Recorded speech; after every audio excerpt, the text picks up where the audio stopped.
Evergreen നഴ്സറിയിലേക്ക് വീണ്ടും സ്വാഗതം. ഞാൻ നിങ്ങളുടെ മാത്തുക്കുട്ടിച്ചായ. ഇത് മഴക്കാലമായാലും ഇന്നലെ ഞാനൊരു വീഡിയോ ഇട്ടിരുന്നു. മഴക്കാലത്ത് വിരിയുന്ന പൂക്കൾ, അങ്ങനെ കുറേ പൂക്കളൊക്കെ ഉണ്ട്. മഴക്കാലത്തും നമുക്ക് വീടിൻ്റെ മുറ്റത്ത് ലില്ലി, അങ്ങനെ പല പൂക്കളുകളും വരും. ഭംഗിയായിട്ട് ഒരു ലെന്തി താമരയിൽ വളരെ ഭംഗിയുള്ളതാണ്. ഇത് ചെറിയ ചട്ടിക്കകത്ത് വെച്ച് കുളത്തിലാണെങ്കിൽ ഒന്ന് ആലോചിച്ച് നോക്കി എത്ര ആഴത്തിൽ ഈ പൂ കയറി വരുമെന്ന്.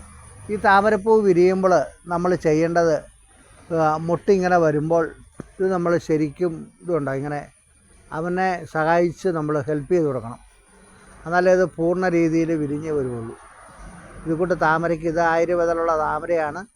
ഈ താമരയൊക്കെ നമ്മൾ പൂ വിരിച്ചു കൊടുത്താലേ ഈ താമരയുടെ പൂ ഇങ്ങനെ വിരിഞ്ഞ് വരുള്ളൂ. അല്ലെങ്കിൽ ഇത് കുറേ ദിവസങ്ങൾ നിൽക്കും. അത് കണ്ടല്ലേ, പൂ ഇങ്ങനെ നമ്മൾ കൈകൊണ്ട് വിടർത്തി കൊടുക്കണം.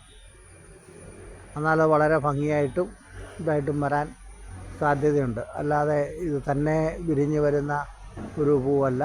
വളരെ ഇതായിട്ട് ഇപ്പോൾ രാവിലെ പണിയില്ലാത്തവർക്ക് പണി ഉള്ള ഒരു സംഭവമാണ് ഈ താമരയുടെ പൂ വിടർത്തുന്നത്. അപ്പോൾ ഈ വീഡിയോ ഇഷ്ടപ്പെട്ടെങ്കിൽ നിങ്ങൾ ലൈക്ക് ചെയ്യണേ. നിങ്ങളുടെ വീട്ടിലൊരു താമര വെക്കണേ. മഴക്കാലത്ത് പോവുകയാണെങ്കിൽ നിങ്ങൾ ചട്ടിക്കകത്ത് വെച്ചാലും മതി. അപ്പോൾ ഈ വീഡിയോ ഇഷ്ടപ്പെട്ടെങ്കിൽ നിങ്ങൾ ലൈക്ക് ചെയ്യണേ, ഷെയർ ചെയ്യണേ, സബ്സ്ക്രൈബ് ചെയ്യണേ. അടുത്ത വീഡിയോയിലെ കാത്തിരിക്കണം.